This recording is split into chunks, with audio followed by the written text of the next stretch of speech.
கர்த்தருடைய பரிசுத்தம் மையப்படுவதாக.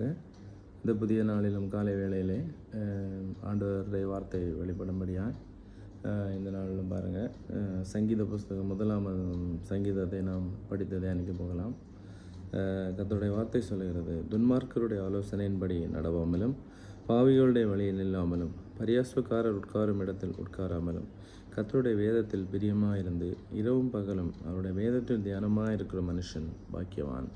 அந்த கர்த்தருடைய வேதத்திலே இரவும் பகலும் தியானமாக இருக்கிற மனுஷன் பாக்கியவான் என்று வசனம் சொல்லுகிறது. கர்த்தருடைய வேதத்திலே நாம் தியானமாக இருக்கும்போது துன்மார்க்கருடைய ஆலோசனைக்கு நேராக நாம் கடந்து செல்லவே முடியாது. பாருங்கள், துன்மார்க்கருடைய ஆலோசனைக்கு நாம் கடந்து செல்ல மாட்டோம். துன்மார்க்கருடைய ஆலோசனைக்கு நாம் விரும்ப மாட்டோம். பாவிகளுடைய வழியிலே நாம் நிற்க மாட்டோம். பரியாசக்காரர் உட்காரும் இடத்திலும் நாம் உட்கார மாட்டோம். என்ற கர்த்தருடைய வசனம்தான் நம்மை சீர்படுத்தி கொண்டே இருக்கும். தேவனுடைய வசனம், அவருடைய வசனம் இரவும் பகலும் வேத தியானமாக இருக்கிற மனுஷன் பாக்கியவான் என்று வசனம் சொல்லுகிறது. பாக்கியவான் என்கிற ஒரு அனுபவத்தை நாம் பெறுகிறோம்.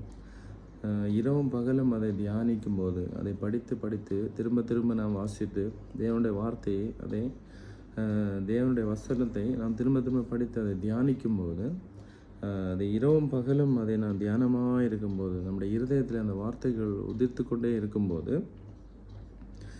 அது நமக்கு பாக்கியமாய் மாறுகிறது. நம்முடைய வாழ்க்கைக்கு ஆசீர்வாதமாய் மாறுகிறது. தேவனுடைய வசனம், அவன் நீர்க்கால்களின் ஓரமாய் நடப்பட்டு தன் காலத்தில் தன் கனியை தந்து இலையுறாது இருக்கிற மரத்தை போல் இருப்பான். பாருங்கள், அவன் செய்வதெல்லாம் வாய்க்கும். அவன் என்னென்ன காரியங்களை விரும்பி செய்கிறானோ, தேவனுடைய தேவனுக்காய் என்னென்ன காரியங்களை செய்கிறானோ அவன் செய்வதெல்லாம் வாய்க்கும் என்று ஆண்டவர் சொல்கிறான். இந்த சங்கீத புஸ்தகத்திலே பாருங்கள், 2 விதமான காரியங்கள் காணப்படுகிறது.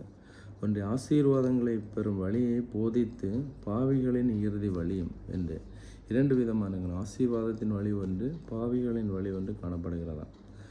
இதில் இரு மனிதர்களுடைய நிலைமைகளும் காணப்படுகிறது. இரு வழிகளும் இரு முடிவுகளும். நீதிமான்கள் வழி ஆசீர்வாதமும், துன்மார்க்கலின் வழியும் அவனுடைய அழிவும் காணப்படுகிறது. துன்மார்க்கம் என்றால் ஆண்டவருக்கு பிரியமில்லாத காரியங்களை எதை செய்தாலும் துன்மார்க்கமான காரியம். உலகத்தில் காணப்படுகிற சாத்தானுடைய அதிகாரம், தேவனுடைய அதிகாரம். 2 அதிகாரத்திலே தேவனுடைய அதிகாரத்துக்கு உட்பட்டவர்களாய் நாம் நிற்கும்போது தேவன் நீதியாய் வாழ வைக்கிறார்.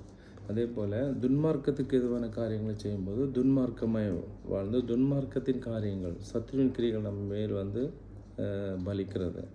அது பாருங்கள், ஆண்டோடைய வசனத்தில் நாம் நீதியாய், அதை வசனத்தை இரவும் பகலும் தியானமாக இருக்கிற மனுஷன் அதை வாசித்து மட்டுமல்ல, வாசிக்கிறது அதில் என்ன காணப்படுகிறது என்பதை நாம் தியானித்து அதன்படி நாம் வாழ கற்றுக்கொள்ளும்போது அந்த வசனத்தை நம்முடைய வாழ்க்கையிலே அனுமதிக்கும் போது தான் ஆசீர்வாதம் கிடைக்கும். அந்த நன்மைகளை நாம் பெற்றுக்கொள்ள முடியும். நம்முடைய ஒவ்வொரு காரியங்களிலும் நீர்க்கால்களின் ஓரமாய் நடப்பட்டு தன் காலத்தில் தன் கரியை தருகிறதே ஒரு மனிதனாய், தன் காலத்தின் வயதுக்கேற்ற ஆசீர்வாதம், ஒவ்வொரு ஆசீர்வாதத்தை தந்து ஆண்டவர் நடத்த போதுமானவர். துன்மார்க்கரோ அப்படி இராமல் காற்று பறக்கடிக்கும் பதரை போல் இருக்கிறார்கள் என்று சொல்லுகிறார். காற்று பறக்கடிக்கப்படுற பதர் எப்படி பறந்து செல்லுகிறதோ, காற்று பறக்கடிய நிலை நிற்காத ஒரு அனுபவம், நிலைக்காத ஒரு அனுபவம். எப்பவும் பறந்து போவாங்க சொல்லவே முடியாது, பறந்து போய் கொண்டு இருக்கும். எல்லாம் துன்மார்க்கத்தின் வழி அழிந்து போகிற காரியமாய் காணப்படுகிறது என்று சொல்லப்படுகிறது. பாவிகளின் வழியும் அதுபோல நீதிமான்களில் சபையிலே நிலை நிற்பதில்லை. பாவிகளுடைய வழி, ஆண்டவருக்கு பிரியமில்லாத காரியத்தில் நடக்கிறவர்கள் நீதிமான்களுடைய சபை, நீதிமான்கள் சொல்லுகிற இடங்களிலே பாவிகளுடைய வழி நிலை நிற்பதில்லை என்று ஆண்டோடைய வசனம் சொல்லுகிறது. கர்த்தர் நீதிமான்களின் வழியை அறிந்திருக்கிறார். கர்த்தர் 2 பேருடைய வழியை அறிந்திருக்கிறார். ஆனால் நீதிமானுடைய வழியை ஆண்டவர் கனப்படுத்துகிற தேவனாக இருக்கிறார்.